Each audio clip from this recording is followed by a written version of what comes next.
गाड़ी चालकଙ୍କ बेपरुआ गाड़ी चालना ପାଇଁ ଚାଲିଗଲା 2 ଜଣ ନିରୀହ ଲୋକଙ୍କ ଜୀବନ।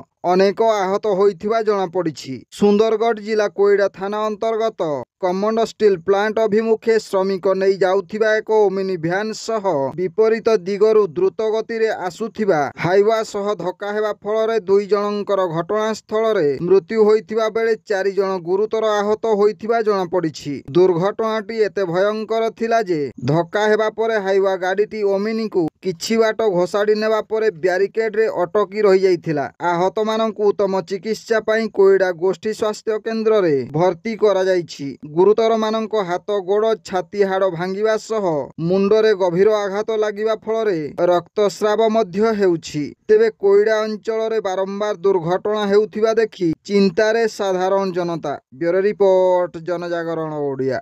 भिडियो गुड़िक आपण मानकु भल लागुथिला आम चैनल को सब्सक्राइब करने सह लाइक शेयर करने को भूलंतु नहीं।